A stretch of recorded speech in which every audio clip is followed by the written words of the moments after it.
অন্যান্য প্যান্ডেল একটু ঘুরে নেওয়া যাক। চলুন বেহালা থেকে ঘুরে আসি। বেহালার আমরা যাব আদর্শ পল্লীর পুজোয়, যেটা এবার ৬৮ বছরে পড়েছে। আচ্ছা, আদর্শ পল্লী এবার কীরকমভাবে সেজে উঠেছে আপনারা বাড়িতে বসে দেখতে চান? চলুন নিয়ে যাই আদর্শ পল্লীর ৬৮ বছরের পুজোয়। অর্ণব আমাদের প্রতিনিধি রয়েছেন সরাসরি। অর্ণব, এবার পুজোর থিম শতবর্ষের ঋত্বিক।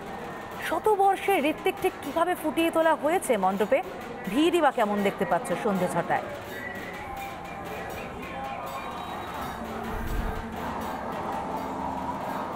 একবার দেখুন সমাদৃতা, এই সপ্তমীর সন্ধ্যায় যখন আমরা এসছি আদর্শ পল্লীতে, আমি একবার দেখাতে বলবো আমার ভিডিও জার্নালিস্টকে যে ঋত্বিক ঘটকের যে মেঘে ঢাকা তারা, সেই একবারে বলা যায় যে কালজয়ী সৃষ্টি, সেটাকেই কিন্তু এখানে মণ্ডপে স্থান দেওয়া হয়েছে। দেখতেই পাচ্ছ যে ওয়াল পেন্টিং, সেই ওয়াল পেন্টিং এর মাধ্যমে যখন দেশ ভাগ হয় সেই সময় যে সমস্ত মানুষ তারা নিজেদের ভিটে মাটি ছেড়ে দিয়ে এখানে আসতে বাধ্য হয়েছিলেন, তাদের যে যন্ত্রণা, কিভাবে তারা এসেছিলেন সেই বিষয়টাকে যেমন তুলে ধরা হয়েছে।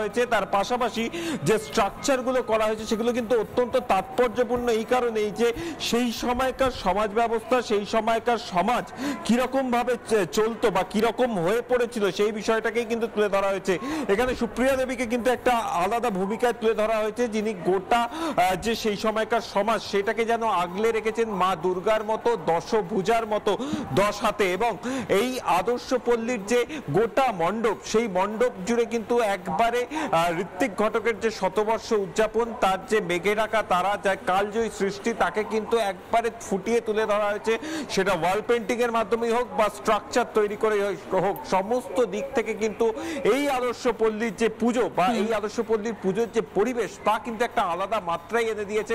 একদম আলাদা মাত্রা এনে দিয়েছে নিশ্চিতভাবেই ঋত্বিক ঘটকের থিম।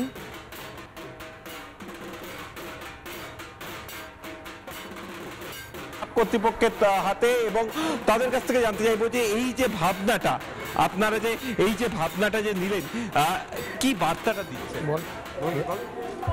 আমরা যেটা ভাবনাটা দিয়েছি, মেঘে ঢাকা তারা, যেখানে মুখ্য চরিত্র ছিল নিতা, তার একটা সংগ্রাম, যে সে একটা আশা নিয়ে একটা দেশ ছেড়ে একটা জায়গায় এসেছিল, তার আশা। কিন্তু আমরা দেখি আজকের দিনেও এরকমই চরিত্র আমাদের বাংলার ঘরে ঘরে এখনো অবধি আছে।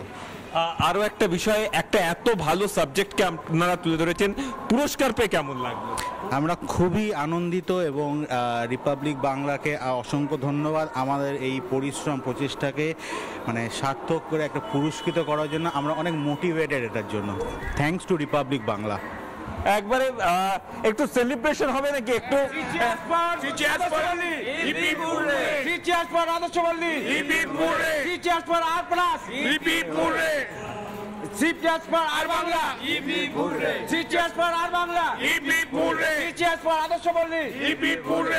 অর্থাৎ একবারই দেখছো যে এখানে কিন্তু কার্যত সেলিব্রেশন।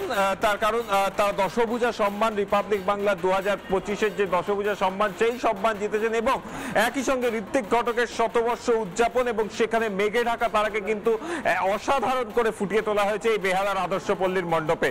সমাদৃতা, সত্যি অসাধারণ। এবং নানা ধরনের কন্টেন্ট দেখার জন্য লাইক করুন, শেয়ার করুন আমাদের ফেসবুক পেজ, সাবস্ক্রাইব করুন আমাদের ইউটিউব চ্যানেল। পাশাপাশি অন্যান্য ব্রেকিং নিউজের জন্য অবশ্যই চোখ রাখুন রিপাবলিক বাংলায়।